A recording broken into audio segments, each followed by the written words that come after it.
तो जी हमारा मन भगवान में लग गया है, ये तो बहुत अच्छी बात है। लेकिन हमारे पति जो हैं अभी तक उनका मन भगवान में नहीं लगा और वो हमारे पास आते हैं और हमारे पास आकर के वो प्रेम का इजहार करते हैं। हमें तो अब सारे विषय वासनाओं से मन हट चुका है, मन भगवान में लग चुका है, लेकिन हमारे पति देवता का मन अभी तक भगवान में नहीं लगा। हम तो ब्रह्मचारी बन के अब रहना चाहती हैं, पर हमारे पति अभी ब्रह्मचारी नहीं बन पाए। क्या करें? हमें बहुत मन से असंतुष्टि होती है जब हमारे पति हमारे पास काम भाव लेकर आते हैं। हमारा मन बेचैन हो जाता है कि हमारे हृदय में जो कृष्ण है पता नहीं वो निकलकर बाहर ना चले जाएं। ऐसा उस बहन ने मेरे से सवाल किया कि जब पति काम भाव से अपनी पत्नी के पास आता है तो पत्नी को अच्छा नहीं लगता, क्योंकि पत्नी के अंदर भगवत भक्ति जाग गई है, प्रेम जाग गया है। ये सवाल आप में से बहुत लोगों का भी हो सकता है, बहुत पुरुषों का भी हो सकता है, बहुत स्त्रियों का भी हो सकता है, पर चूंकि सवाल बड़ा अटपटा है तो लोगों को पूछने में भी संकोच होता है, इसलिए हम आपको इसका समाधान देते हैं। मैंने उनको ये बात समझाई, बता दिया उनको। शायद यहाँ बैठी हो तो वो चूंकि ऐसे प्रश्न सवाल माइक में तो वो कर नहीं सकती थी, पर सवाल है तो हमने उत्तर सोचा कि चलो इस बहाने आपको उत्तर दे दें। प्रश्न समझ में आ गया? अब उत्तर सुनो। हमने उनसे बोला कि आपके पति, आप तो भक्ति में रम गई हो, बहुत अच्छी हो आप, कि आपके हृदय में कृष्ण विराज गए हैं, भक्ति विराज गई है, आपका दिन रात भगवत चिंतन में ही मन लग रहा, बहुत अच्छी बात है।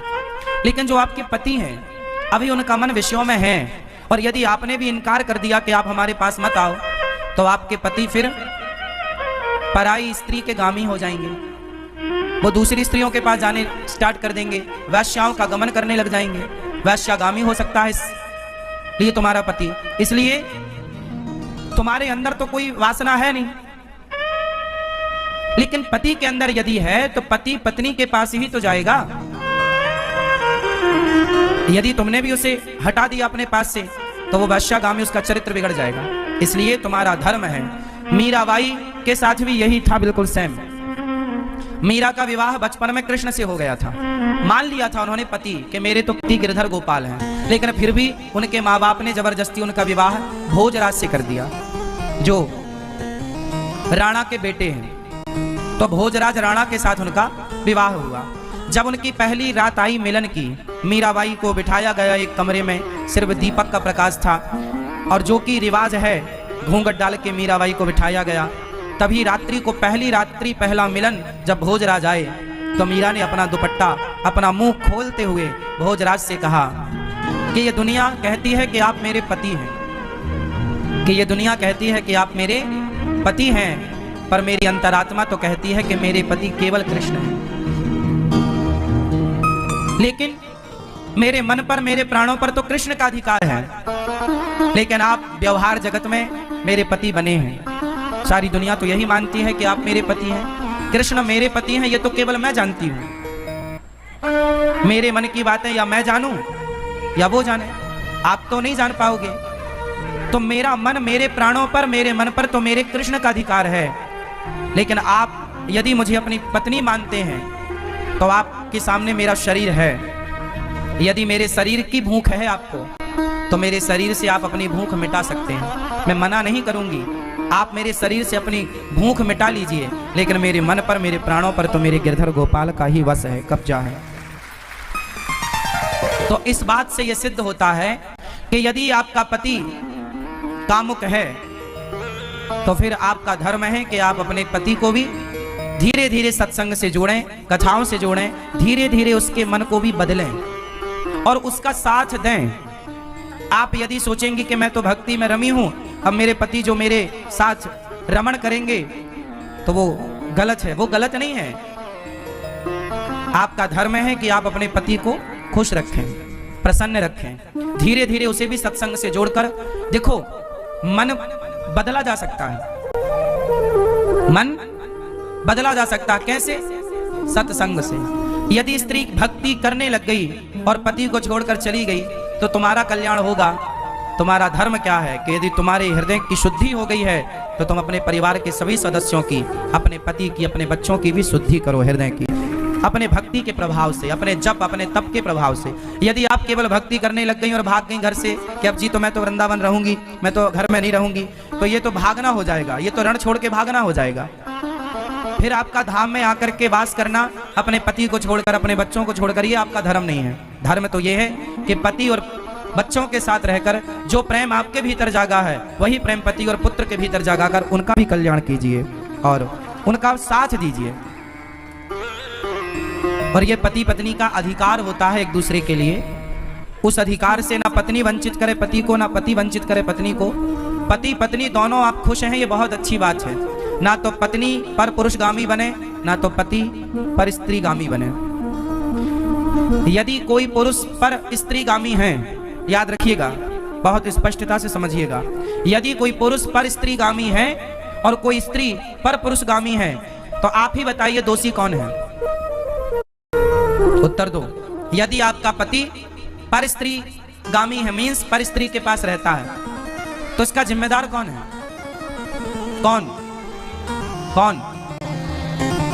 यदि पति पर पुरुषगामी है, पर स्त्रीगामी है, तो जिम्मेदार कौन है? और स्त्री यदि पर पुरुषगामी होगी तो जिम्मेदार कौन है? पति पत्नी ही जिम्मेदार है। इसलिए गृहस्थ जीवन में पत्नी का धर्म है। पत्नी को मोहिनी कहा जाता है। पत्नी को क्या बोला जाता है? भगवान नारायण ने 24 अवतारों में एक अवतार कौन सा लिया? मोहिनी अवतार। स्त्री, इसलिए हमारे भारत में श्रृंगार होता है। श्रृंगार किसका होता है? स्त्री का होता है, पुरुष का नहीं होता। स्त्री का ही श्रृंगार क्यों होता है? पुरुष का क्यों नहीं होता? 16 श्रृंगार स्त्री का है, तो 8 संस्कार पुरुष को भी होते कि भाई तू भी कुछ लिपस्टिक लगा, तू भी कुछ तो कर। सारा श्रृंगार का स्त्रियों के पास से पूरा कार्य। पायल भी वही पहने, चूड़ी भी वही पहने, मंगलसूत्र भी वही पहने, बिछिया भी वही पहने, बिंदिया भी वही पहने, मांग भी वही भरे, काजल भी वही लगाएं। पुरुष के पास श्रृंगार नहीं है कुछ भी। हाँ या ना? बताओ, स्त्रियों को श्रृंगार क्यों दिया गया? ताकि स्त्रियां उस श्रृंगार से सुंदर दिखें और उस सुंदरता से वो केवल अपने पति को रिझाएं, सिर्फ अपने पति को रिझाएं। मोहिनी है ना, पति को मोहित, इतना मोहित करो अपने पति को कि आपका पति पर स्त्रीगामी ना बनने पावे। यदि तुम्हारा पति पर स्त्रीगामी बन गया तो तुमने ठीक से श्रृंगार नहीं किया। लेकिन आजकल श्रृंगार होता तो है जमाने के लिए, पति के लिए तो कुछ नहीं है। इसलिए पड़ोसन को रोज, इसलिए जेठालाल दया को नहीं बबीता को ज्यादा देखता है।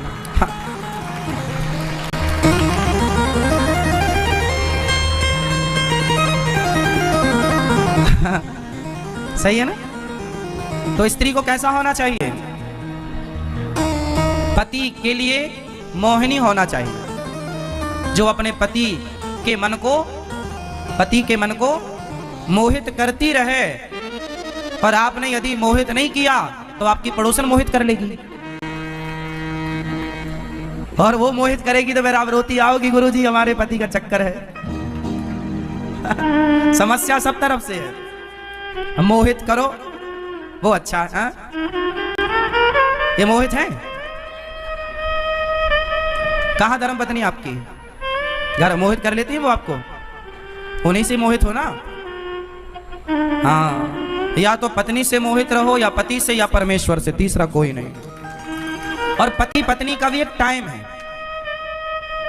पति और पत्नी भी साथ में तब तक आप रमण करो जब तक कि आपके बच्चे अभी छोटे हैं। जब बाप का जूता बेटे के पांव में फिट बैठने लग जाए और माँ की चप्पल बेटी के पांव में फिट बैठने लग जाए, तब से तुम दोनों पति पत्नी को भोगी बनकर नहीं, योगी बनकर रहना चाहिए। अब आप दोनों भी कंट्रोल करो धीरे धीरे, क्योंकि हमारा उद्देश्य विषयों का भोग नहीं है। हमने विवाह भोगों के लिए किया ही नहीं था, भोगों पर कंट्रोल करने के लिए विवाह, लगाम लगाने के लिए। लेकिन आज उल्टा होता है